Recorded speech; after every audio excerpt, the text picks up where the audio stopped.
കുഞ്ഞുങ്ങൾക്ക് ഉള്ളവർക്കും പ്രശ്നമുണ്ട്, കുഞ്ഞുങ്ങളില്ലാത്തവർക്കും പ്രശ്നമുണ്ട്. രണ്ടു കൂട്ടരെയും പ്രശ്നങ്ങൾ തീർക്കുന്ന സ്ഥലം ദൈവത്തിൻ്റെ സന്നിധിയാണ്.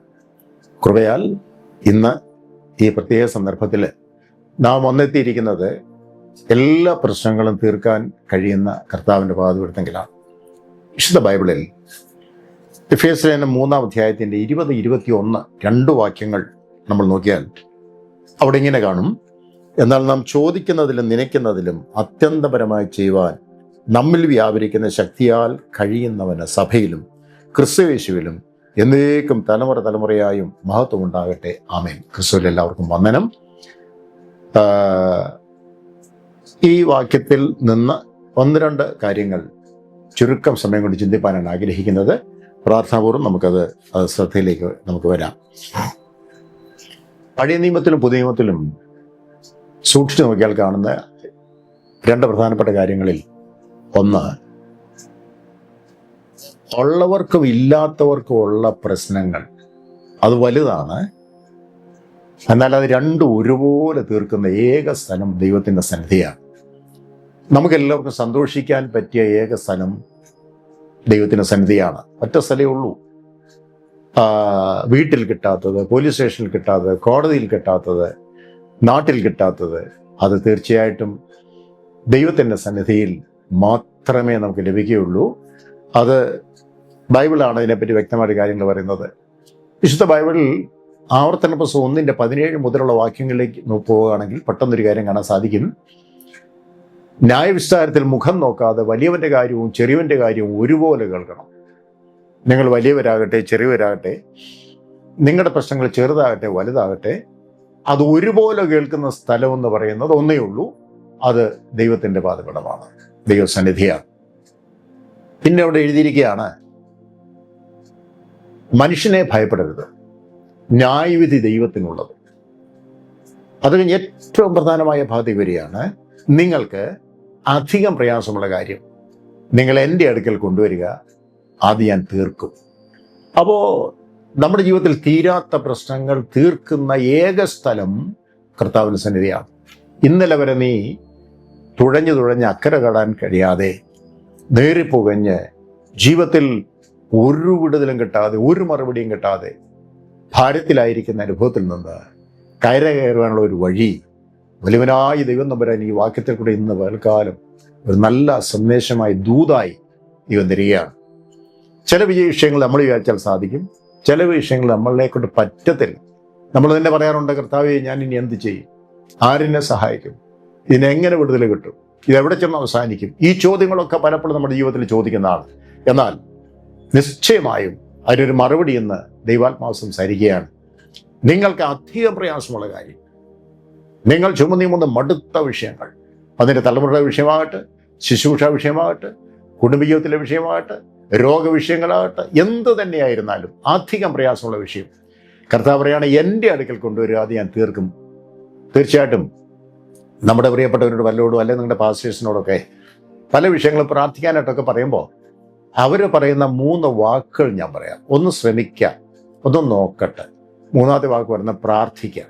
ഈ 3 വാക്കുകളിൽ അപ്പുറത്ത് കയറി ആരും പറയത്തില്ല. അത് എന്താണ് കാരണം എന്ന് ചോദിച്ചാൽ, ഈ ജനം കൊണ്ടുവരുന്ന കാര്യങ്ങൾ കൈകാര്യം ചെയ്യാനുള്ള സംവിധാനം മുഴുവനും നമ്മുടെ ഇല്ലാത്തതുകൊണ്ടാണ് ഈ 3 വാക്കുകൾ ഉപയോഗിക്കുന്നത്. എന്നാൽ നമ്മുടെ കർത്താവിൻ്റെ വാക്ക് അവസാനത്തെ വാക്കാ. എന്നറിയാമോ? നീ കൊണ്ടുവാ, ഞാനത് തീർക്കും. അപ്പൊ തീർക്കാനുള്ള സംവിധാനവുമായിട്ടാണ് നാം കർത്താവിൻ്റെ കാൽക്കൽ ഇന്ന് പൽക്കാലമായിരിക്കുന്നത്. സദൃശ്യവാക്യം 8-17 വാക്യങ്ങൾ അത് വ്യക്തമായിട്ട് എടുത്തു പറയുകയാണ്. എന്നെ സ്നേഹിക്കുന്നവരെ ഞാൻ സ്നേഹിക്കുന്നു, എന്നെ ജാഗ്രതയോടെ അന്വേഷിക്കുന്നവരെ എന്നെ കണ്ടെത്തുന്നു. എൻ്റെ പക്കൽ ധനവും മാനവും പുരാതന സമ്പത്തും നീതിയുമുണ്ട് എന്ന് വളരെ വ്യക്തമായിട്ട് അവിടെ പറയുകയാണ്. സ്തോത്രം. ദൈവത്തിൻ്റെ സന്നിധിയിൽ നമ്മുടെ ഇല്ലാത്തതുണ്ട് എന്ന് വളരെ വ്യക്തമായിട്ട് അവിടെ പറയുന്നു. എൻ്റെ പക്കൽ ധനമുണ്ട്, മാനമുണ്ട്, പുരാതന സമ്പത്തുണ്ട്, നീതിയുണ്ട്. എന്നെ സ്നേഹിക്കുന്നവർക്ക് വസ്തുവക അവകാശമായി കൊടുക്കുകയും അവരെ ഭണ്ഡാരങ്ങളെ നിറയ്ക്കുകയും ചെയ്യും എന്നെഴുതിയിരിക്കുന്നു. അപ്പോൾ നമ്മുടെ കയ്യിൽ ഇല്ലാത്ത നമ്മുടെ കർത്താവിൻ്റെ കയ്യിലുണ്ട്. അത് വെച്ചുകൊണ്ടാണ് പറഞ്ഞത്, നീ നിനക്ക് തീർക്കാൻ കഴിയാത്ത വിഷയം നീ എൻ്റെ കയ്യിൽ കൊണ്ടുവരിക, അത് ഞാൻ തീർക്കും. ഇവിടെ പഴയ നിയമത്തിൽ നമുക്ക് സൂക്ഷിച്ചു നോക്കിയാൽ കാണുന്ന ഒരു വ്യക്തിയെ കാണാം. അതായത് കുഞ്ഞുങ്ങളില്ലാത്തൊരു വ്യക്തി.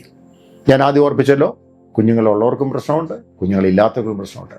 അപ്പോൾ കുഞ്ഞുങ്ങളില്ലാത്തൊരു വ്യക്തി 1 ശമൂവേൽ 1-ാം അധ്യായത്തിൻ്റെ 10-ാമത്തെ വാക്യം മുതൽ പരിശോധിച്ചാൽ നമുക്ക് ആ വ്യക്തിയെ നമുക്കവിടെ കാണുവാൻ സാധിക്കുന്നുണ്ട്. കുഞ്ഞുങ്ങൾ ഇല്ലാത്ത ഒരു വ്യക്തി.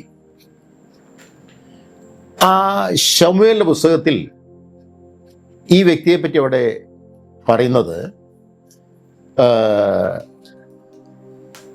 തൻ്റെ ഭവനത്തിൽ ഒരു സ്വസ്ഥതയുമില്ലാതെ കൂടെയുള്ള പെനീന, കുഞ്ഞുങ്ങളുള്ള പെനീന തന്നെ വളരെ വളരെ ഉപദ്രവിച്ചു കൊണ്ടിരുന്നു വാക്കിനാൽ.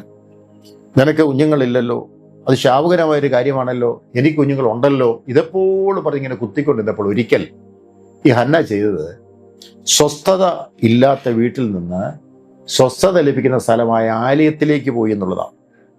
ആലയത്തിലേക്ക് പോയി ചെന്ന് മനോവ്യസനത്തോടുകൂടെ അവൾ ദൈവസനിൽ മുട്ടുകുത്തിയിട്ട് അവൾ യഹോവയോട് അപേക്ഷിച്ചു എന്നിവിടെ കാണാൻ സാധിക്കുന്നുണ്ട്. അവിടെ അവൾ ചെയ്ത ഒരു കാര്യം ഇതാണ്. അതിൻ്റെ 10-ാമത്തെ വാക്യത്തിൽ അവൾ മനോവ്യസനത്തോടെ യഹോവയോട് പ്രാർത്ഥിച്ചു, വളരെ കരഞ്ഞു. എന്നിട്ട് അവളൊരു നേർച്ച നേർന്നു. സൈന്യങ്ങളുടെ യഹോവേ, അടിയൻ്റെ സങ്കടം നോക്കി അടിയനെ ഓർക്കുകയും അടിയനെ മറക്കാതൊരു പുരുഷ സന്താനത്തെ നൽകുകയും ചെയ്താൽ അടിയൻ അവനെ നിൻ ജീവപര്യന്തം യഹോവയ്ക്ക് കൊടുക്കും എന്ന് പറഞ്ഞു. അപ്പോൾ ഇവിടെ നമ്മൾ മനസ്സിലാക്കേണ്ടത്, ഇതൊക്കെ അധികം പ്രയാസമുള്ളൊരു കാര്യമാണ്. അതുമായിട്ട് ആലയത്തിൽ ചെന്നപ്പോൾ വളരെ ശാന്തമായി ശബ്ദമുണ്ടാക്കാത്ത ഒരു കൊച്ചു പ്രാർത്ഥന, മനോവ്യസനത്തോടെ കരയുന്ന ഒരു അനുഭവം ഏലിപുരോഹിതൻ കണ്ടപ്പോൾ ഏലിപുരോഹിതൻ അത് കണ്ട് പറയുകയാണ്, ഇവിടെ വീഞ്ഞൊന്ന് ഇറങ്ങട്ടെ. നിങ്ങൾ ചിന്തിച്ചേ, വീട്ടിൽ സ്വസ്ഥയില്ലായിട്ടാണ് ആലയത്തിലേക്ക് ചെന്നത്. ആലയത്തിൽ ചെന്നപ്പോൾ അവൾ ചെയ്യാത്ത കാര്യം ചെയ്തു എന്ന് പറയുന്ന ഒരു പുരോഹിതനെ കാണാം. നിന്റെ വീഞ്ഞൊന്ന് ഇറങ്ങട്ടെ എന്ന് പറഞ്ഞ് അവളെ വീണ്ടും ബുദ്ധിമുട്ടിപ്പിക്കുമ്പോൾ അവൾ പറഞ്ഞതിന് മറുപടിയുണ്ട്. വേണേൽ അവൾക്ക് പറയാം, ഞാൻ വീഞ്ഞോ മദ്യമോ യജമാനെ ഇതൊന്നും ഞാൻ കുടിച്ചിട്ടില്ല. വേണേൽ അവൾക്ക് പറയാം, നിന്റെ മക്കൾ ആ വീഞ്ഞു കുടിച്ച് നടക്കുന്നത് വേണേ പറയാം. പക്ഷേ അവളതൊന്നും പറയാതെ അവളൊരു കാര്യം പറഞ്ഞു, മാസ്റ്റർ, യജമാനെ, ഞാൻ മനോവ്യസനമുള്ളൊരു സ്ത്രീയാണ്, വീഞ്ഞോ മദ്യമോ ഞാൻ ഉപയോഗിച്ചിട്ടില്ല, എൻ്റെ സങ്കടം ഞാൻ ദിവസങ്ങളിൽ പകരുകയായിരുന്നു എന്ന് പറഞ്ഞപ്പോൾ അവൾ നേർന്ന നേർച്ച അതിനകത്ത് നോക്കി, ഒരു പെൺകുട്ടിയല്ല ചോദിച്ചത്, ദീർഘവീക്ഷണത്തോടുകൂടി ചോദിക്കുകയാണ്, ഒരാൺകുഞ്ഞിനെ എനിക്ക് തരികയാണെങ്കിൽ ജീവപര്യന്തം ഞാൻ അവനെ ആലയത്തിൽ അർപ്പിച്ചുകൊള്ളാം, ദൈവത്തിന് കൊടുത്തുകൊള്ളാം എന്നാണ് പറഞ്ഞത്. എന്താ കാരണം എന്നറിയാമോ? ഇവക്ക് മക്കളില്ലായിരുന്നെങ്കിലും നല്ല ദീർഘവീക്ഷണമുള്ള ഒരു സഹോദരിയായിരുന്നു. ഏലിപുരോഹിതന്റെ മക്കൾ പ്രമാണം വിട്ട് വ്യവസ്ഥ വിട്ട് നടക്കുമ്പോൾ ഏലിപുരോഹിതന്റെ കാലം കഴിഞ്ഞാൽ ഇത് അസ്തമിക്കാതിരിക്കാൻ ഒരാൺകുഞ്ഞിനെ ആവശ്യമാണ്. അത് മുൻപിൽ കണ്ടോണ്ട് അത് അവിടെ ആവശ്യം സങ്കടത്തോടെ യഹോവയോട് അറിയിച്ചു. നാളുകളായിട്ട് ദൈവം നോക്കിയിരിക്കുക, ഏലിപുരോഹിതന്റെ മക്കൾക്ക് പകരം ഒരാൺകുഞ്ഞിനെ എവിടെ കിട്ടും? അങ്ങനെ നോക്കിയിരിക്കുമ്പോഴാണ് പെനീനയുടെ നിർബന്ധപ്രകാരം ആലയത്തിലേക്ക് ഹന്ന വരുന്നത്. ഇതിനകത്തൊരു മർമ്മം ഇങ്ങനെയാണ് കാണുന്നത്. ദൈവത്തിൻ്റെ ആവശ്യവും നമ്മുടെ ആവശ്യവും ഒരു പോയിന്റിൽ വരുമ്പോൾ, ഇന്ന് പൽക്കാലം നിന്റെ നിലവിളിക്ക് സ്വർഗത്തിലെ ദൈവം ആമീൻ പറയും. നിശ്ചയമായും ഇന്ന് ചില ജീവിതങ്ങളുടെ നിലവിളിയുടെ മുൻപിൽ, ഞരക്കത്തിന് മുമ്പിൽ, കരച്ചിലിന് മുമ്പിൽ, കണ്ണുനീരിന് മുമ്പിൽ നാളുകളായി നീ വളരെ വളരെ വളരെ കരഞ്ഞ് ക്ഷീണിച്ചു പോയ ചില വിഷയങ്ങളുടെ മുമ്പിൽ ദൈവാത്മാവി പാൽക്കാൽ ഒരു ദൂത് പറയുന്നു. നിന്റെ പ്രാർത്ഥന, ദൈവത്തിൻ്റെ ആവശ്യവും നിന്റെ ആവശ്യവും ഒരു പോയിന്റിൽ വരുമ്പോൾ സ്വർഗീയ ദൈവം ആമീൻ പറയും. പിന്നെ ഒരു ശക്തിക്കും വ്യക്തിക്കും സംഘടനയ്ക്കും അതിനെതിരെ നിൽക്കാൻ കഴിയുകയില്ല. എന്നിവിടെ കാണുവാൻ കഴിയുന്നുണ്ട്, പുരോഹിതന് തെറ്റുപറ്റിയെന്ന് ബോധ്യം വന്നപ്പോൾ അദ്ദേഹം പറഞ്ഞു, സമാധാനത്തോടെ നീ പോക, അത്യുന്നതനോട് നീ കഴിച്ച അപേക്ഷ അവൻ നിനക്ക് നൽകുമാറാകട്ടെ എന്ന് ആശീർവദിച്ചു. പഴയ നിയമ ശിശുവിനുടെ ഏറ്റവും പ്രധാനപ്പെട്ട ഭാഗമാണ് ആശീർവാദം, പുരോഹിതന്റെ ആശീർവാദം. അപ്പോൾ ഈ ആശീർവാദത്തോടുകൂടെ ഹന്ന വീട്ടിലേക്ക് പോയി എന്ന് എഴുതിയിരിക്കുന്നത്. എന്നാൽ നമ്മുടെ കുറിവാക്യം നിങ്ങൾ നോക്കിയേ, എന്നാൽ ചോദിക്കുന്നതിലും നനയ്ക്കുന്നതിലും അത്യന്തംപരമായി ചെയ്യുവാൻ നമ്മിൽ വ്യാപരിക്കുന്ന ശക്തിയാൽ കഴിയുന്നവന്. അപ്പം നമ്മൾ ചോദിക്കുന്ന പലതും കിട്ടിയില്ലെന്ന് വരും, നമ്മൾ ചോദിച്ച പലതും കർത്താവ് തന്നില്ലെന്ന് വരും. എന്നാൽ നീ ചോദിക്കുന്നതിലും നിലയ്ക്കുന്നതിലും അത്യന്തപരമായി ചെയ്യാൻ കഴിയുന്ന ഒരു ദൈവപ്രവൃത്തി ഇന്ന് പകൽക്കാലം ഉണ്ട് എന്നുള്ള കാര്യം മറന്നു പോകണ്ട. 1 ശമൂവേൽ 2:21 നോക്കിയാൽ നമുക്ക് കാണാൻ സാധിക്കും, അവൾ വീട്ടിൽ പോയി, അവൾ ഭക്ഷണം കഴിച്ചു, അവളുടെ മുഖം പിന്നെ വാടിയില്ല എന്നൊക്കെ അവിടെ കാണുവാൻ സാധിക്കും. അങ്ങനെ ഈ പുരോഹിതന്റെ ആശീർവാദവും ഹന്നയുടെ അപേക്ഷയും ദൈവഹിതപ്രകാരം ദൈവസന്നിധിയിൽ ചെന്ന് കഴിഞ്ഞപ്പോൾ എന്തു സംഭവിച്ചു? ഹന്നയെ യഹോവ കടാക്ഷിച്ചു എന്ന് 21-ാമത്തെ വാക്യത്തിൽ കാണാൻ സാധിക്കും. കടാക്ഷിച്ചു കഴിഞ്ഞപ്പോൾ അവൾക്ക് 3 പുത്രന്മാരെയും 2 പുത്രിമാരെയും ദൈവം കൊടുത്തു. ചോദിച്ച ഒന്നിനെയാണ്, ഒരാൺകുഞ്ഞിനെയാണ് ചോദിച്ച്. ഏലിപ്പുരയുടെ മക്കൾക്ക് പകരം നിർത്താൻ ആലയത്തിൽ കൊടുക്കാൻ ഒരു ആൺകുഞ്ഞിനെയാണ് ചോദിച്ചത്. പക്ഷേ അവിടെ നിന്ന് എന്നേക്കുമായി മാറ്റിക്കൊണ്ട് ചോദിക്കുന്നതിലും നിരക്കുന്നതിലും അത്യന്തപരമായിട്ട് സർവശക്തനായ ദൈവം പ്രവർത്തിച്ചപ്പോൾ ദൈവം അത് മുന്നേ കണ്ടുകൊണ്ട് 3 പുത്രന്മാരെയും 2 പുത്രിമാരെയും കൊടുത്തു. ചോദിച്ചതല്ല കൊടുത്തത്, അതിനപ്പുറം ദൈവം പ്രവർത്തിക്കുക. ഇന്ന് പലക്കാലം ഓർക്കണം, നീ ചോദിക്കുന്ന നല്ല ദൈവം നിനക്ക് തരുന്നത് അതിലൊക്കെ ഒരുപാട് അപ്പുറമായിട്ട് ഭാവി കണ്ടുകൊണ്ട് നീ ചോദിക്കാത്ത തരുന്ന ഒരു കർത്താവിനെയാണ് ഇന്ന് നമുക്ക് ഒരുമിച്ച് സ്തുതിക്കേണ്ടത്. ആ കർത്താവിൽ നമ്മുടെ സകല വിഷയം പരിഹരിക്കുകയാണ്. അപ്പം കുഞ്ഞുങ്ങളില്ലാത്തവരുടെ വിഷയം സർവ്വലഭനായ ദൈവം തമ്പുരാൻ പരിഹരിച്ചു. സ്ഥലം ദൈവസന്നിധിയാണ്. അവിടെ നമുക്കിവിടെ ദൈവസന്നിധിയിൽ വന്നു കഴിഞ്ഞാൽ ദുഃഖിച്ചിരിക്കാനായിട്ട് വ്യവസ്ഥയില്ല, നമുക്ക് സന്തോഷിക്കാൻ മാത്രമേ സമയമുള്ളൂ. അതുകൊണ്ട് ഇവിടെ ഈ ദൈവസന്നിധി എന്ന് പറയുന്നത് നമുക്ക് സന്തോഷിക്കാനുള്ള സ്ഥലമാണ്. രണ്ടാമത് ഒരു വ്യക്തിയെ കൂടെ ഞാൻ കാണിച്ചു തരാം. അത് 2 രാജാക്കന്മാരുടെ പുസ്തകം 4-ാം അധ്യായത്തിൽ കാണാൻ സാധിക്കുന്നുണ്ട്. അത് കുഞ്ഞുങ്ങളുള്ള ഒരു ഭവനമാണ്. അപ്പോൾ ഈ കുഞ്ഞുങ്ങളുള്ള ഭവനത്തിലും പ്രശ്നമുണ്ടായിരുന്നു, അവർക്കും വിഷയമുണ്ടായിരുന്നു. നമുക്കറിയാം, ഈ സ്കൂളുകൾ അടയ്ക്കുന്ന ഈ 2 മാസം 2 എണ്ണേ വീട്ടിലുള്ള, അല്ലെ 3 എണ്ണം വീട്ടിലുണ്ടെങ്കിൽ വീട്ടിൽ ഈ പാസ്റ്റേഴ്സ് വിസിറ്റിംഗ് ചെല്ലുമ്പോൾ അവിടുത്തെ അമ്മമാരുടെ പ്രധാനപ്പെട്ട വിഷയം, പ്രാർത്ഥനാ വിഷയം പറയുന്നത് ചെല്ലുമ്പോഴേ പറയും, പാസ്റ്ററെ സ്കൂൾ അടച്ചു, പ്രാർത്ഥിച്ചോണേന്ന്. എന്നാ സംഭവം അറിയാമോ? സ്കൂൾ അടയ്ക്കുന്നവർ പ്രാർത്ഥിക്കണമല്ലോ. എന്താ സംഭവം എന്ന് ചോദിച്ചു കഴിഞ്ഞാൽ 2 എണ്ണേ ഉള്ളെങ്കിൽ ഇവന്മാർ വീടെടുത്ത് തിരിച്ചു വെക്കുക. അപ്പോൾ അതിന് പാസ്റ്റർ പ്രാർത്ഥിച്ചോണം. ദേശീയ ആത്മാക്കളുടെ വിടുതലിന് വേണ്ടിയല്ല, ഇവരെ കൈകാര്യം ചെയ്യാൻ വേണ്ടി പാസ്റ്റർ പ്രാർത്ഥിച്ചോണം. അപ്പോൾ ലോക്കൽ പാസ്റ്റർക്ക് വരുന്ന എന്തെല്ലാം കാര്യങ്ങളാന്ന് നോക്കണം. അപ്പോൾ നിങ്ങൾ ചിന്തിച്ചാട്ടെ, കുഞ്ഞുങ്ങളുള്ളവർക്കും പ്രശ്നമുണ്ടായിരുന്നു. ഇവിടെ ഒരു കുടുംബം, പ്രവാചക ശിഷ്യൻ്റെ ഒരു കുടുംബമാണ്. അദ്ദേഹം മരിച്ചുപോയി. പക്ഷെ മരിക്കാൻ നേരത്ത് കുറേ കടമുണ്ടായിരുന്നു. അദ്ദേഹം കുറേ കടമുണ്ടാക്കി വെച്ചാൽ മരിച്ചത്. കൺവെൻഷൻ നടത്തിയോ സുവിശേഷ പ്രസംഗം നടത്തിയോ ഒക്കെ ആയിരിക്കാം. ഏതായാലും കൊള്ളാം, അദ്ദേഹം മരിക്കുമ്പോൾ കുറേ കടമുണ്ട്. ഈ കടമുള്ളപ്പോൾ ആ ഭക്തന്റെ കുടുംബത്തിൽ സംഭവിച്ചത്, കടക്കാർ വന്ന് കുഞ്ഞുങ്ങളെ പിടിച്ചുകിട്ടിക്കൊണ്ട് വന്ന് തുടങ്ങുകയാണ്. ആ സന്ദർഭത്തിൽ തൻ്റെ ഭാര്യ കഴിഞ്ഞകാല ചില അനുഭവങ്ങളിൽ കൂടെ ഒരു കാര്യം ചെയ്തു. പ്രവാചകന്റെ അടുക്കിലേക്ക് ചെന്നു. അടുക്കൽ ചെന്ന് അവൾ പറഞ്ഞ 2 കാര്യങ്ങളുണ്ട്. അവിടെ ചെന്ന് അവൾ പറയുകയാണ്, പ്രവാചക ശിഷ്യന്മാരെ ഭാര്യമാരിൽ ഒരുത്തി ഏലീശയോട് നിലവിളിച്ചു, നിന്റെ ദാസനായ എൻ്റെ ഭർത്താവ് മരിച്ചുപോയി, നിന്റെ ദാസൻ യഹോവ ഭക്തനായിരുന്നു എന്ന് നിനക്ക് അറിയാമല്ലോ. പിന്നെ അവിടെ ആവശ്യം പറയാണ്, ഇപ്പോൾ കടക്കാർ എൻ്റെ 2 മക്കളെ പിടിച്ച് അടിമകളാക്കുവാൻ വന്നിരിക്കുന്നു എന്ന് പറഞ്ഞു. കണ്ടോ, ഈ പ്രാർത്ഥിക്കുമ്പോൾ നമുക്ക് റിമൈൻഡ് ചെയ്യാൻ ചില കാര്യങ്ങളൂടെ വേണം. ആ ഒരു വിശ്വസ്ത കുടുംബത്തെ നിങ്ങൾ നോക്കിയേ. ഇദ്ദേഹം മരിച്ചു, കടം കുറേ ഉണ്ടെങ്കിൽ പോലും അവൾക്ക് കഴിഞ്ഞകാല അനുഭവത്തിൽ ഒന്നറിയാമായിരുന്നു, ദൈവാലോചന കേട്ട് ദൈവസന്നിധിയിലിരുന്നാൽ വിഷയങ്ങൾക്ക് പരിഹാരം ഉണ്ടാകുമെന്ന് അവൾക്ക് അനുഭവത്തിൽ കൂടെ അറിയാമായിരുന്നു. അതുകൊണ്ട് അവൾ ഓടി പ്രവാചകന്റെ അടുക്കൽ ചെന്ന് പറഞ്ഞ 2 വാക്കുകൾ, എൻ്റെ ഭർത്താവ് മരിച്ചുപോയി, അവൻ നിന്റെ ദാസനും യഹോവ ഭക്തനായിരുന്നു എന്ന് നിനക്കറിയാമല്ലോ. അപ്പോൾ ഒരു ഭർത്താവിനെ പറ്റി ഏറ്റവും വലിയ സാക്ഷ്യമെന്ന് പറയുന്നത് ഭാര്യയുടെ സാക്ഷ്യമാണ്. ഭാര്യ പറയുന്ന സാക്ഷ്യമാണ് ഏറ്റവും പ്രധാനപ്പെട്ട സാക്ഷ്യം. അവൾ പറയുകയാണ്, എൻ്റെ ഭർത്താവ് യഹോവ ഭക്തനായിരുന്നു, തന്നെയല്ല നിന്റെ ദാസനുമായിരുന്നു. അപ്പം ഈ 2 കാര്യങ്ങൾക്ക് ഉറപ്പ് വരുത്തിക്കൊണ്ട് നിലവിളിച്ചപ്പോൾ പ്രവാചകൻ ചോദിച്ചൊരു ചോദ്യമുണ്ട്, ഞാൻ നിനക്ക് വേണ്ടി എന്താ ചെയ്യേണ്ടത്? പറയുക, നിന്റെ വീട്ടിൽ നിനക്ക് എന്തുള്ളൂ? പറഞ്ഞ അവൾ സത്യം തുറന്നു പറഞ്ഞു. യജമാനെ ഒരു ഭരണി എണ്ണയല്ലാതെ അടിൻ്റെ വീട്ടിൽ ഒന്നുമില്ല. ചിലരിങ്ങനെ ഒരു ഭരണി ഉള്ളപ്പോൾ തന്നെ പാസ്റ്ററോട് പറയും, ഒരു ഭരണി കാണും പാസ്റ്ററെ എന്ന് പറയുന്നവരുണ്ട്.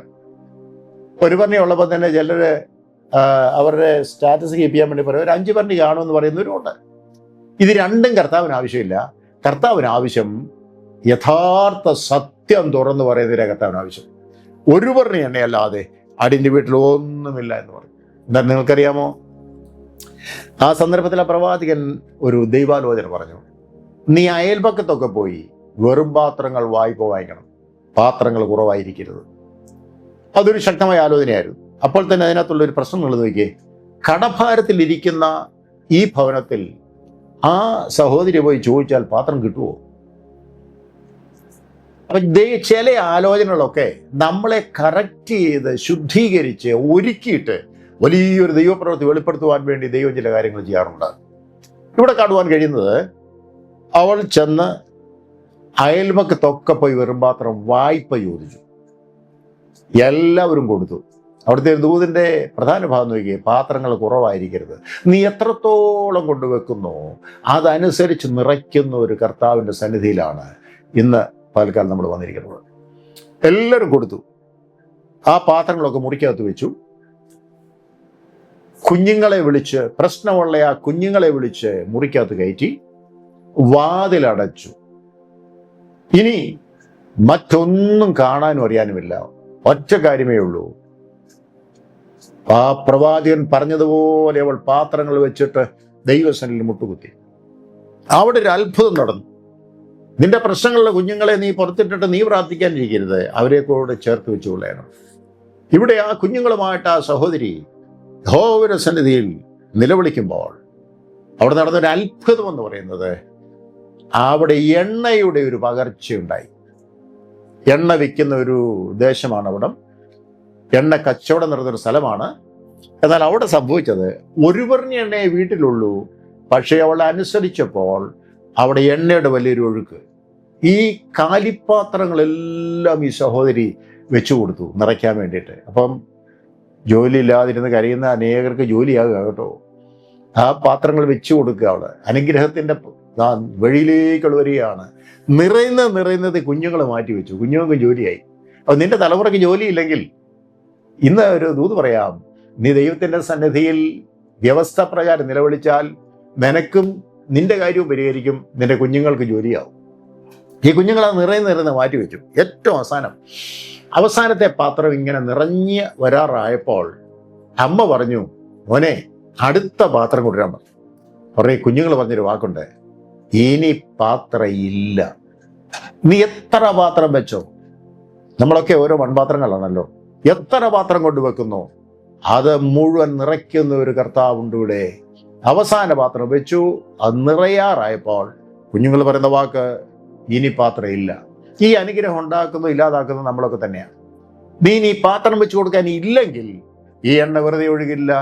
അവിടെ കാണുന്ന ദൈവാനുഗ്രഹത്തിന്റെ കലവറ ദൈവം വെട്ടി തുറന്നു കഴിഞ്ഞാൽ നിനക്ക് വെച്ചു കൊടുക്കാൻ പാത്രമില്ലെങ്കിൽ പിന്നെ അതിനപ്പുറത്തൊന്നും ചെയ്യാനില്ല. അവിടെ എണ്ണ നിന്നുപോയി. അനേക സ്ഥലത്ത് ഇത് നിന്നു പോകുമ്പോൾ, പരിശുദ്ധാത്മാവ് എണ്ണ നിന്നു പോകുമ്പോൾ, ഇന്ന് ആത്മാവിൽ നിറഞ്ഞ് ആരാധിക്കാനും സ്തുതിക്കാനും മഹത്വപ്പെടുത്തുവാനും കഴിയുമെങ്കിൽ ദൈവകൃപ എന്ന് വിചാരിക്കൂ. ദൈവകൃപയാണത്. എന്നാൽ ഇവിടെ ആ സഹോദരി ഇതിങ്ങനെയാണ്. അതെല്ലാം നിറഞ്ഞു കഴിഞ്ഞിട്ട് സാധാരണക്കാരി ഇതിനേക്കാൾ വ്യത്യസ്തമായൊരു കാര്യം അവൾ ചെയ്തു. എന്നറിയാമോ? നമ്മളാണെങ്കിൽ ആലോചനയൊക്കെ കേട്ടു, പ്രയോജനമൊക്കെ കേട്ടു, എണ്ണയും നിറഞ്ഞു കിട്ടി. ആ എണ്ണ വിൽക്കുന്ന രാജ്യത്താണ്. അത് ഇനിയുള്ള കാര്യം ചെയ്യാൻ നമുക്കറിയാം എന്ന് പറഞ്ഞുകൊണ്ട് നമ്മളിത് വിറ്റേനെ. അതല്ല ആ സൗകര്യം ചെയ്തൊരു കാര്യം കണ്ടോ? നമ്മളിൽ പലരും ചെയ്യാത്തൊരു കാര്യം, ആ എണ്ണപ്പാത്രങ്ങളെല്ലാം നിറഞ്ഞ പാത്രങ്ങളുടെ വെച്ചിട്ട് ഒരൊറ്റ ഓട്ടമാണ് പ്രവാചകന്റെ അടുക്കലേക്ക്. പ്രവാചകൻ, നീ പറഞ്ഞ പോലെ സംഭവിച്ചു, ഇത് ഞങ്ങൾ എന്ത് ചെയ്യണം? ഞാൻ നിങ്ങളോട് ചോദിക്കട്ടെ, നിങ്ങൾക്ക് ഒരു മാസം സാലറി കൈ കിട്ടി കഴിയുമ്പോൾ അത് ചിലവാക്കുന്ന നിങ്ങൾക്ക് അറിയത്തില്ലേ? തന്ന ദൈവമാണെങ്കിലും. എന്നാൽ ഇതെങ്ങനെ കൈകാര്യം ചെയ്യണമെന്ന് ചോദിക്കാനായിട്ട് ദൈവസ്ഥലിരിക്കാറുണ്ടോ? ഇവിടെ ആ സഹോദരി ദൈവത്തോട് പ്രവാചകനോട് ചോദിക്കുകയാണ്, ഇതെന്ത് ചെയ്യണം എന്ന് ചോദിച്ചപ്പോൾ പ്രവാചകൻ പറഞ്ഞൊരു വാക്ക്, വിൽക്കാൻ അവർക്ക് സ്വാതന്ത്ര്യം ഉണ്ടായിരുന്നിട്ടും വിൽക്കാതെ ഈ ആലോചനയുടെ മുമ്പിൽ പോയിരിക്കുമ്പോൾ പ്രവാചകൻ ദൈവാത്മാവിൽ സംസാരിച്ചു, നീ അത് വിറ്റ് കടം വീട്ടണം. കുഞ്ഞുങ്ങളെ സ്വതന്ത്രരാക്കുകയാണ്. ബന്ധിക്കപ്പെട്ട ചില കുഞ്ഞുങ്ങൾക്ക് ഇന്ന് വൽക്കാലം വലിയൊരു വിടുതൽ ദൈവം തമ്പുരാൻ വെച്ചിരിക്കുകയാണ്. ആലോചനയ്ക്കായിട്ട് മുട്ടുകുത്തുന്ന ജീവിതങ്ങളോട് ദൈവാത്മാവിന് പറയാനുള്ളത്, ഇന്ന് നിന്റെ തലമുറയ്ക്ക് ഒരു വിടുതൽ നിശ്ചയമായിട്ടുണ്ട്. കുഞ്ഞുങ്ങളുള്ളവർക്കും പ്രശ്നമുണ്ടെങ്കിൽ അതിന് പരിഹാര ദിവസങ്ങളിലുണ്ടെന്ന്. അപ്പോൾ അത് വിറ്റ് കടം വീട്ടണം, അത്ര മാത്രമേ അവൾ ചോദിച്ചിരുന്നുള്ളൂ. എന്നാൽ അവൾ രണ്ടാമത് ആലോചനയ്ക്കായി മുട്ടുകുത്തുമ്പോൾ പ്രവാചകനെ കൂടെയുള്ള ദൈവശബ്ദം ഇങ്ങനെയാണ്: ശേഷിപ്പ് കൊണ്ട് നീയും നിന്റെ മക്കളും ഉപജീവനം കഴിക്കണം. അതോട് യോജിച്ചല്ല. എന്നാൽ ബൈബിൾ വ്യക്തമാക്കുന്നു, നീതിമാന്റെ സന്തതി അപ്പം വരയ്ക്കുന്നത് ഞാൻ കണ്ടിട്ടില്ല. നീ ദൈവത്തെ സേവിക്കാൻ ഇറങ്ങിയെങ്കിൽ, നിന്റെ ഭർത്താവ് ദൈവ വേല ചെയ്യുന്നൊരു വ്യക്തിയായിരുന്നു, അദ്ദേഹം മരിച്ചു പോയെങ്കിൽ, ഹല്ലേലൂയ, അവിടെ വളരെ വ്യക്തമായിട്ട് പറയുകയാണ്, നീ ചോദിച്ചതല്ല നിനക്ക് തരുന്നത്, നിനക്ക് വേണ്ടി നിന്റെ തലമുറയ്ക്ക് വേണ്ടി കരുതുന്നൊരു ദൈവം, നീ ചോദിക്കാത്തതും തരുന്ന ദൈവമാണ്. ചോദിക്കുന്നതിലും നനയ്ക്കുന്നതിലും അത്യന്തപരമായി ചെയ്യുവാൻ കഴിയുന്ന ദൈവത്തിൽ ഇന്ന് പലക്കാലം സമർപ്പിക്കുമ്പോൾ നിന്റെ പ്രശ്നം എത്ര വലുതാണെങ്കിലും ചെറുതാണെങ്കിലും അത് രണ്ടും പരിഹരിപ്പാൻ എൻ്റെ ദൈവം വിശ്വസനാണ്. അപ്പൊ കുഞ്ഞുങ്ങൾ ഇല്ലാത്തവർക്കും പ്രശ്നമുണ്ടായിരുന്നു, കുഞ്ഞുങ്ങൾ ഉള്ളവർക്കും പ്രശ്നമുണ്ടായിരുന്നു. ഈ രണ്ടു കൂട്ടരെയും പ്രശ്നം പരിഹരിക്കുന്ന ദൈവം വളരെ വ്യക്തമായിട്ട് ഓർപ്പിക്കുന്നത്, നിന്റെ പ്രശ്നം എത്ര വലുതായാലും അത് കൈകാര്യം ചെയ്യാനുള്ള സംവിധാനം എൻ്റെ പക്കലുണ്ടെന്ന്. ഇത് വിശ്വസിക്കാൻ ഒരു കൊച്ചു ഹൃദയം ഇന്ന് പലക്കാലം എനിക്ക് നിങ്ങൾക്കുണ്ടെങ്കിൽ, ഇന്നലെ വരെ നീ കാണാത്ത ചില അത്ഭുതത്തിലേക്ക് ദൈവം ഇന്ന് പലവേളയിൽ വഴി നടത്താൻ പോവുകയാണ്. നീ വളരെ വളരെ ഭാരത്തിലും ദുഃഖത്തിലും കരഞ്ഞും നെടുവീർപ്പിട്ടും എന്ത് ചെയ്യണമെന്ന് അറിയാൻ പാടില്ലാതെ കുഴഞ്ഞു പറഞ്ഞില്ല വിഷയം, ചില ഡിസോർഡറിൽ കിടന്ന വിഷയങ്ങളെ ഓർഡറിലാക്കുന്ന ദൈവത്തിൻ്റെ വലിയ പദ്ധതി ഓർത്ത് ഞാൻ കർത്താവിനെ സ്തുതിക്കുന്നു. നമുക്കത് വിശ്വസിക്കാൻ പ്രിയമുള്ളവരെ. നമ്മുടെ ദൈവപ്രവൃത്തിയായിട്ട് കാത്തിരിക്കുന്ന ജനത്തെ ആദരിക്കുന്ന ദൈവം ഇന്ന് പലകാലം വിഷയത്തിൽ അത്ഭുതം ചെയ്യണം. നീ ചോദിക്കാത്തത് തരുന്ന ദൈവം, അതോർത്തോണം, ചോദിക്കാത്തത് തരുന്ന ദൈവം. ചോദിച്ചത് മാത്രം തന്നിരുന്നെങ്കിൽ ഇന്ന് നമുക്ക് ശരിയായ നിലയിൽ പോകാൻ സാധ്യമല്ല. നമ്മൾ ചിലപ്പോൾ ചോദിക്കാൻ നമുക്ക് ദോഷം ചെയ്യുന്ന കാര്യങ്ങളായിരിക്കാം ചിലപ്പോൾ, നമുക്കറിയത്തില്ലത്. എന്നാൽ നമ്മളെക്കാൾ നല്ലപോലെ നമ്മളെ അറിയുന്ന ദൈവം നിനക്ക് തരുന്നൊക്കെ നല്ലതേ തരത്തുള്ളൂ, ഏറ്റവും ബെസ്റ്റ് അതേ തരത്തുള്ളൂ, നല്ലതേ തരത്തുള്ളൂ. അപ്പം നീ ചോദിക്കാത്തതൂടെ തരുന്നൊരു ദൈവം, നീ ചെയ്ത സകലത്തിനും വിശുദ്ധന്മാരെ ശുശ്രൂഷിക്കുന്നതിനാലും നോക്കി അതിനെല്ലാം കുറിച്ചിടുന്നൊരു ദൈവം. ഈ സ്ത്രീയുടെ ഭർത്താവ് മരിക്കുന്നിടം വരെ വിശ്വസനായി ദൈവത്തിൻ്റെ ദാസനായി നിന്നെങ്കിൽ ഉണ്ടായ കടങ്ങൾ വീട്ടുവാൻ തക്കവണ്ണം സർവശക്തനായ ദൈവത്തിൻ്റെ കരം നീട്ടുന്നത് നമുക്കിവിടെ കാണുവാൻ കഴിയുകയാണ്. അങ്ങനെയെങ്കിൽ ഈ ഏതെങ്കിലും വിഷയത്തിൽ ഇതുപോലെ ഭാരപ്പെട്ടിരിക്കുന്ന ജീവിതങ്ങളോട് അവർ ജീവിതത്തിൽ ഇതുവരെ ഒരു സൊല്യൂഷൻ കണ്ടെത്താൻ കഴിഞ്ഞിട്ടില്ലെങ്കിൽ, ഈ ദൂത് ഇന്ന് പലക്കാലം ഒരു വിടുതലിൻ്റെ ദൂതാണ്. അത് പൂർണ്ണമായി സമർപ്പണത്തോടെ ഏറ്റെടുത്ത് കഴിഞ്ഞകാല അവിശ്വാസങ്ങൾ ഏറ്റുപറഞ്ഞുകൊണ്ട്, കർത്താവേ ഞങ്ങൾ നിരാശപ്പെട്ടു പോയി, അത് ഞങ്ങൾ സമ്മതിക്കുന്നു ഏറ്റുപറഞ്ഞുകൊണ്ട്, കർത്താവേ ഞങ്ങൾ ചെയ്യേണ്ട പോലെ ചെയ്തില്ല, ഞങ്ങളുടെ പ്രാർത്ഥന പലപ്പോഴും മുടങ്ങിയിട്ടുണ്ട്, അതെല്ലാം സമ്മതിച്ചുകൊണ്ട് ഇനി ഒരിക്കലും സാധ്യമല്ലെന്ന് പറഞ്ഞ വിഷയങ്ങളുടെ മുമ്പിൽ, ഇത് നടക്കത്തില്ലെന്ന് പറഞ്ഞ വിഷയങ്ങളുടെ മുമ്പിൽ, ഇനി ഇത് ആരും സഹായിക്കാനില്ലെന്ന് പറഞ്ഞ കാര്യങ്ങളുടെ മുമ്പിൽ ദൈവാത്മാവിൽ ശരണപ്പെട്ടുകൊണ്ട് ഇന്നൊരു സമർപ്പണ ബോധത്തോടെ ആയിരിക്കുന്നെങ്കിൽ നിശ്ചയമായും പ്രശ്നപരിഹാരം ഇവിടെയുണ്ട്. നീ ചോദിക്കുന്നല്ല തരുന്നത്, അതിനപ്പുറം തരുന്നൊരു ദൈവത്തെ ആത്മാവിൽ കണ്ട് സ്തുതിച്ചുകൊണ്ട് ദൈവസന്നിധിയിൽ മുട്ടുകുത്തുന്നെങ്കിൽ അത്ഭുതം പ്രവർത്തിക്കുന്ന ദൈവത്തിൻ്റെ കരസ്പർശനം ഇന്ന് പലകാലം.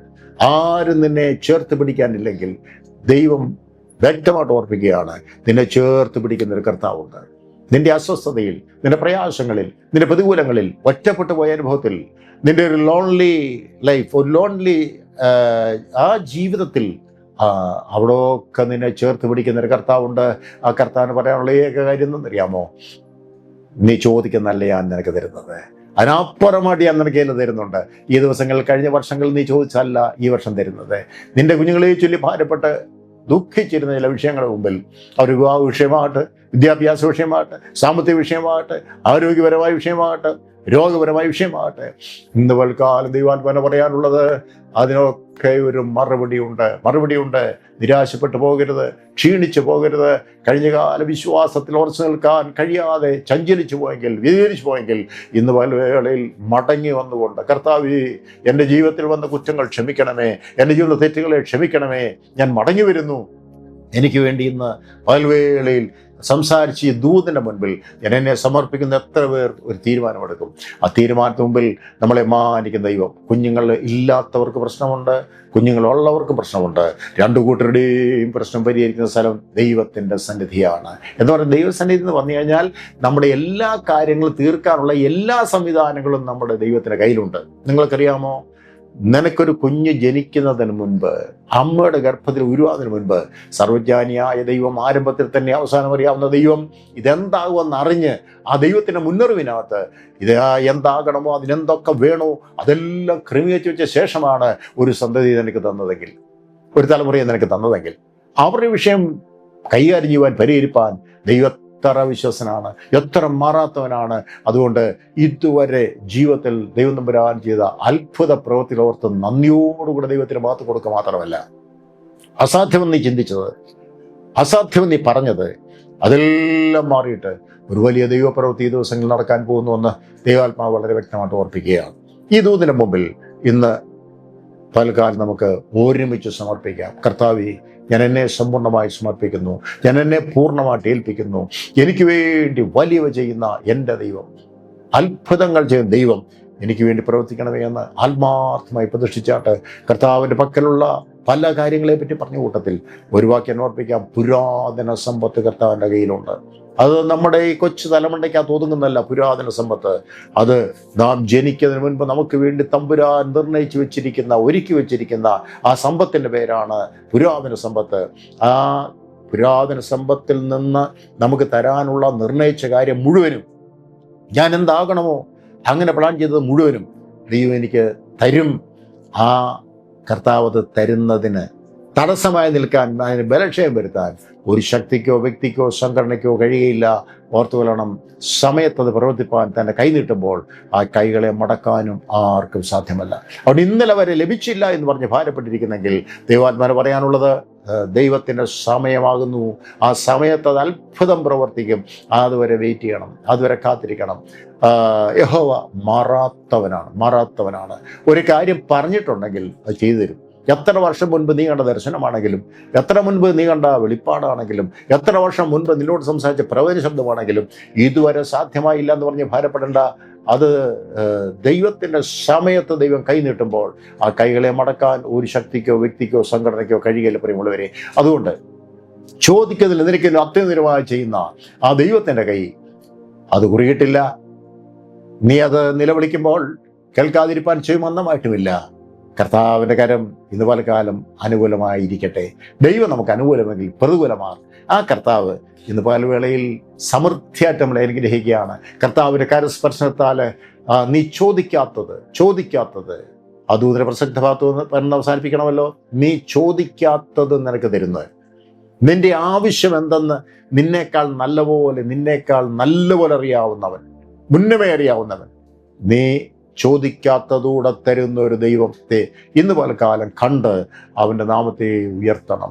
കഴിഞ്ഞ കാലം വന്ന പരാജയങ്ങളും ക്ഷീണങ്ങളും ഒക്കെ ഓർത്ത് ഇനി മൗനമായിരിക്കാനല്ല, കഴിഞ്ഞ കാലങ്ങളിൽ വന്നു പോയിട്ടുള്ള സകല പ്രശ്നങ്ങളുടെയും പരിഹാരമായി ക്രിസ്തു കാൽവരി ക്രൂശിൽ നമുക്കായി തകർക്കപ്പെട്ടപ്പോൾ ഒരു കാര്യം ഓർക്കുക, താൻ പറഞ്ഞ അവസാനത്തെ വാക്കുണ്ട്, ഇതാ സകലവും നിവൃത്തിയായി. എൻ്റെ കർത്താവിനാൽ കഴിയാത്ത ഒന്നുമില്ല പ്രിയമുള്ളവരെ, ഒന്നുമില്ല. ആ കർത്താവിൻ്റെ സന്നിധിയിൽ സ്തോത്രം നിലവിളിക്കുമ്പോൾ ആ നിലവിടെ മുമ്പിൽ മറികടന്നു പോകുന്നവനല്ല എൻ്റെ കർത്താവ്. അതിൻ്റെ മുമ്പിൽ നിൽക്കുന്നവനാണ്. തന്നെയല്ല നിന്നിട്ട് സ്തോത്രം നിന്റെ പ്രശ്നം എന്താണെന്ന് ചോദിച്ച് നിന്നെ കൊണ്ടത് പറയിച്ചിട്ട് പരിഹാരം തരുന്നതിനാണ്. ഒരിക്കൽ കാഴ്ചയില്ലാത്തൊരു മനുഷ്യൻ വാവിട്ട് നിലവിളിച്ചൊരു നിലവിളിയുണ്ട്. മനുഷ്യൻ്റെ വാക്കുകളേക്കാൾ അപ്പുറമായി ദൈവം കേൾക്കുന്ന ഒരു നിലവിളി. ആ ശബ്ദത്തിന് മുമ്പിൽ യേശുവോടെ നിന്നു എന്നാണ് വായിക്കുന്നത്. നിന്നിട്ട് ചോദിച്ചൊരു ചോദ്യമുണ്ട്, ഞാൻ നിനക്ക് വേണ്ടി എന്ത് ചെയ്യണം? ഇന്ന് പലകാലം ഞാൻ നിനക്ക് വേണ്ടി എന്ത് ചെയ്യണമെന്നൊരു ചോദ്യം കർത്താവിൻ്റെ ഭാഗത്തുണ്ട്. നമ്മുടെ പല പ്രിയപ്പെട്ടവരും നമ്മുടെ പ്രയാസത്തിൽ ചോദിക്കാറില്ല. എന്നാൽ കർത്താവ് ചോദിക്കാറ്, ഞാൻ നിനക്ക് വേണ്ടി എന്താണ് ചെയ്യേണ്ടത്? ആ സമയത്ത് നമ്മുടെ കാര്യം പറഞ്ഞാൽ മതി. അവൻ പറഞ്ഞ് എനിക്ക് കാഴ്ച കിട്ടണമെന്ന് പറയും. ഇന്ന് നിന്റെ വിഷയം എന്താണ്? രോഗസൗഖ്യമാണോ? സാമ്പത്തിക വിഷയമാണോ? തലമുറ വിഷയമാണോ? നിന്നെ അലട്ടുന്ന വേദനയാണോ? നിന്റെ കുടുംബത്തിനകത്തെ പ്രശ്നങ്ങളാണോ? നിന്റെ ഭർത്താവിൻ്റെ വിഷയമാണോ? ഭാര്യയുടെ വിഷയമാണോ? നിന്റെ ജോലി വിഷയമാണോ? നിന്റെ ശുശ്രൂഷ സംബന്ധമായ വിഷയമാണോ? ദൈവാത്മാവ് പറയുകയാണ് ഡിസോർഡറിൽ കിടക്കുന്ന ചില കാര്യങ്ങൾ ദൈവാത്മാവിൽ കണ്ട് പറയുകയാണ് അതിനെ ഇന്ന് പലകാലം ഓർഡറിലാക്കുന്ന കർത്താവുണ്ട്. യേശുവിൻ നാമത്തിൽ അത് ഓർഡറിലാകട്ടെ. ഈ ചോദിക്കാത്ത ചില കാര്യങ്ങൾ തന്ന് നമ്മളെ അനുഗ്രഹിക്കുന്ന കർത്താവിൽ പൂർണ്ണമായിട്ട് ആശ്രയിച്ചുകൊണ്ട്, പൂർണ്ണമായിട്ട് ഏൽപ്പിച്ചു കൊടുത്തുകൊണ്ട് പ്രാർത്ഥിക്കുന്നുവെങ്കിൽ ഈ പ്രാർത്ഥനയിൽ വലിയവനായ ദൈവം തമ്പുരാൻ അത്ഭുതങ്ങൾ ചെയ്യും, അതിശയം പ്രവർത്തിക്കും. അവൻ്റെ പേര് തന്നെ പല പേരിൽ ഒരു പേര് അത്ഭുത മന്ത്രി എന്നാണ്.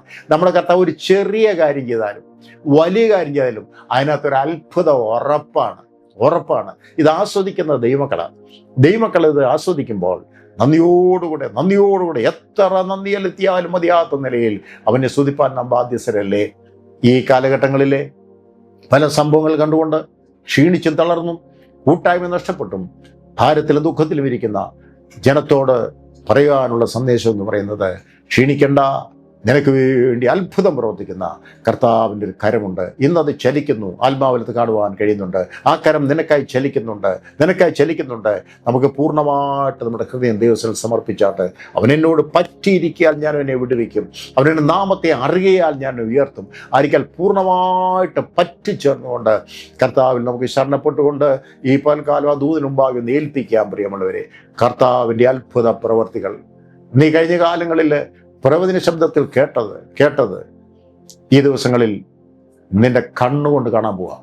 വ്യക്തമായിട്ട് അത് ഓർപ്പിക്കുകയാണ്. നീ കേട്ടത് കാണും. കഴിഞ്ഞ കാലങ്ങളിൽ കേട്ടതേ ഉള്ളൂ, ഇതുവരെ നടന്നില്ല, ഇതുവരെ സാധിച്ചില്ല. എന്നാൽ വ്യക്തമായിട്ട് ഓർപ്പിക്കുന്നു, ആ കേട്ട നീ കാണും. അതിനുശേഷമേ ഇവിടുന്ന് ദൈവം നിന്നെ മാറ്റത്തുള്ളൂ. അത് വളരെ ക്ലിയർ ആയിട്ട് അവിടെ നമുക്ക് മനസ്സിലാക്കാൻ കഴിയുന്നത്, ദൈവമാണോ സംസാരിച്ചത്, അത് നടന്നിരിക്കും. ഈ വിശ്വാസത്തിൻ്റെ അടിസ്ഥാനപരമായ 3 കാര്യങ്ങളുണ്ട്. 1, യഹോവ മാറാത്തവൻ. അതങ്ങനെ വിശ്വസിക്കണം. ആരൊക്കെ മാറിയാൽ യഹോവ മാറാത്തവൻ. 2, എൻ്റെ കർത്താവിന് പോഷ്ക്ക് പറയാൻ കഴിയത്തില്ല, അതെല്ലാം ഊവെന്നാണ്. എൻ്റെ കർത്താവ് 3 ഒരിടത്തും തോറ്റിട്ടില്ല, ജയിച്ച കർത്താവാണ്. അതുകൊണ്ട് നിന്റെ പ്രശ്നങ്ങൾ എത്ര വലുതായാലും ഇന്ന് പലകാലം ഈ 3 വാക്കിന് മുമ്പിൽ ഏൽപ്പിച്ചാട്ടെ. 1, യഹോവ മാറാത്തവനാണ്. 2, മനുഷ്യൻ പറയുന്നവരല്ല, യഹോവയുടെ വാക്ക് അവൻ പോഷ്ക്ക് പറയാൻ പറ്റത്തില്ല. 3, അവൻ ഓരിടത്തും തോറ്റിട്ടില്ല. കലൂറിലേക്ക് സൂക്ഷിച്ചു നോക്കിയാൽ നമുക്ക് കാണാൻ സാധിക്കും. 2 കള്ളന്മാരുടെ മധ്യത്തിൽ നമ്മുടെ വാഴ്ത്തപ്പെട്ട കർത്താവ് ഹല്ലേലൂയ ന്യായപ്രമാണത്തെ പൂർത്തിയാക്കിക്കൊണ്ട്, പാപത്തിന് പരിഹാരം വരുത്തിക്കൊണ്ട്, തൻ്റെ ശരീരത്തിൽ പാപങ്ങളെ ചുമന്നുകൊണ്ട് ന്യായപ്രമാണത്തെ പൂർത്തിയാക്കിക്കൊണ്ട്, 613 ചട്ടങ്ങളുടെ ന്യായപ്രമാണത്തെ ആർക്കും പൂർത്തിയാക്കാൻ കഴിയാതിരുന്നപ്പോൾ യേശു കാൽവരിൽ പൂർത്തിയാക്കുന്നു. 33:15 ആദം പാപം ചെയ്ത് സൂര്യൻ എരിഞ്ഞിടങ്ങുന്നതിന് മുൻപ് മനുഷ്യവർഗത്തോട് ചെയ്തൊരു ഉടമ്പടിയുണ്ട്. ആദമിനോട് ചെയ്തൊരു ഉടമ്പടിയുണ്ട്. നിങ്ങളെ ചതിച്ച സ്ത്രീയുടെ സന്തതി സർപ്പത്തിന്റെ തല തകർക്കും. കാൽവറിയിൽ കർത്താവിന്റെ ക്രൂശ് മരണത്തിൽ അവന്റെ തല തകർത്തു. വാഴ്ചകളെയും അധികാരങ്ങളെയും ആയുധവർഗം വെപ്പിച്ചു. ക്രൂശിൽ അവരുടെ മേൽ ജയോത്സവം കൊണ്ടാടി അവരെ പരസ്യ കാഴ്ചയാക്കിയെന്ന് കൊലോസ്യർ 2:14 കാണുമ്പോൾ അവിടെ വ്യക്തമായിട്ട് മനസ്സിലാക്കേണ്ട കാര്യം, ഏറ്റവും വലിയ പ്രശ്നം പാപപരിഹാരമാണ് വിഷയം. പാപപരിഹാരം. ആ പാപത്തിന് കാൽവറിയിൽ പരിഹാരം വരുത്തിയെങ്കിൽ സാത്താൻ നിന്നെ അലട്ടുന്ന വിഷയത്തിനും പൂർണ്ണ പരിഹാരമാണ്. അവനെ തോൽപ്പിച്ച കർത്താവ്, കാൽവറിയിൽ ജയമെടുത്തവന്റെ അവസാന വാക്ക്, ഗീതാ സകലവും നിവൃത്തിയായി എന്ന് പറഞ്ഞ പ്രാണനെ വിട്ടുവെങ്കിൽ, ആ പ്രാണനെ വിട്ട കർത്താവ് നമുക്ക് വേണ്ടി ചെയ്യാനുള്ളതെല്ലാം ചെയ്തു തീർത്ത ശേഷം ഇങ്ങനെ ലേഖനത്തിൽ നമ്മൾ വായിക്കുന്നത് ഒന്നുകൂടെ നോർക്കാം. എന്നാൽ ചോദിക്കുന്നതിലും നനയ്ക്കുന്നതിലും അത്യന്തം പരമായി ചെയ്യുവാൻ കഴിയുന്ന ആ ദൈവത്തിൽ വിശ്വസിച്ചുകൊണ്ട്, ആശ്രയിച്ചുകൊണ്ട്, ആ വ്യാപരിക്കുന്ന ശക്തിയിൽ ആശ്രയിച്ചുകൊണ്ട് കഴിയുന്നവന് സഭയിലും ക്രിസ്തുയേശുവിലും എന്നേക്കും തലമുറയായും മഹത്വം ഉണ്ടാകട്ടെ, ആമേൻ എന്ന് പറയുന്ന വാക്യത്തിൽ ഒന്നുകൂടെ ആവർത്തിച്ച് പറയുന്നു, നീ ചോദിക്കുന്നത് മാത്രമല്ല ചോദിക്കാത്ത തരുന്ന ഒരു നല്ല കർത്താവിന് പോലെ കാലം ജീവിക്കുന്നു. എത്ര പേരുടെ അകങ്കണ്ണ തുറന്ന് ആ കർത്താവിനെ ഒന്ന് കാണാൻ പറ്റും. ആ കർത്താവിൽ നിന്ന് ശരണപ്പെടാം, ആ കർത്താവിൽ നിന്ന് ആശ്രയിക്കാം, ആ കർത്താവിൽ നിന്ന് ബലപ്പെടാം. നമ്മുടെ കണ്ണുകളിടയ്ക്കാൻ നമുക്ക് ഒന്ന് പ്രാർത്ഥിക്കാം. പരിശുദ്ധ ദൈവമേ, സ്വർഗ്ഗപിതാവേ, ഇന്ന് ഞങ്ങൾക്ക് ലഭിച്ച നല്ല വചനത്തിനായി സ്തോത്രം. ഈ വചനം കേട്ട എല്ലാവരും നിന്റെ കയ്യിലേക്ക് സമർപ്പിക്കുന്നു. അങ്ങ് അനുഗ്രഹിക്കണമേ. ഒരുപാട് ഭാരവും പ്രയാസവും ഒരുപാട് വിഷയങ്ങളും ഞങ്ങളുടെ ജീവിതത്തിലുണ്ട്. എന്നാൽ അതിനെല്ലാം പരിഹാരം കർത്താവിന് സന്നിധിയിൽ ഞങ്ങൾ ഒരുമിച്ച് മുട്ടുകുത്തുമ്പോൾ, ഈ വചനത്തിന് മുമ്പിൽ സമർപ്പിച്ച് പ്രാർത്ഥിക്കുമ്പോൾ സർവശക്തനായ കർത്താവിൻ്റെ കരം തൊട്ടിവരെ അനുഗ്രഹിക്കാൻ ഞങ്ങൾ ഒരുമിച്ച് സ്തോത്രം ചെയ്യുന്നു. പിതാവിൻ്റെ പുത്രൻ്റെയും പരിശുദ്ധാത്മാവിന്റെ നാമത്തിൽ ജനത്തെ ഞങ്ങൾ അനുഗ്രഹിച്ച് പ്രാർത്ഥിക്കുന്നു. കർത്താവേ, തലമുറയുടെ വിഷയത്തിന് മുമ്പിൽ ഉള്ളവർക്കും ഇല്ലാത്തവർക്കും പ്രശ്നമുണ്ടെങ്കിൽ അത് രണ്ടും പരിഹരിച്ച കർത്താവിൻ്റെ സ്ഥലത്തിലേക്ക് ഏൽപ്പിച്ചരികയാണ്. തന്നെയല്ല, അങ്ങയുടെ പക്കൽ ഞങ്ങൾക്ക് വേണ്ടിയതെല്ലാം ഉണ്ട്. ഞങ്ങൾ ചോദിക്കാത്തതും തരുന്ന കർത്താവേ, ഈ പൽക്കാലം ചോദിക്കാത്തതും അങ്ങ് മുൻകണ്ടതുമായ ചില കാര്യങ്ങൾ ജനത്തിന് മേൽ പകർന്ന് അനുഗ്രഹിക്കും. കൃപയിൽ കാക്കണം. അവിടുത്തെ വരവിലേക്ക് ഒരുക്കണമേ. ജനത്തെ ശുദ്ധീകരിച്ചാട്ട് മുഴുവൻ മഹത്വം ഞങ്ങൾ അങ്ങേക്ക് തരുന്നു. പ്രാർത്ഥനയ്ക്കാൽ സ്തോത്രം. യേശു കർത്താവിൻ്റെ ധന്യമുള്ള നാമത്തിൽ തന്നെ. ആമേൻ. God bless you all.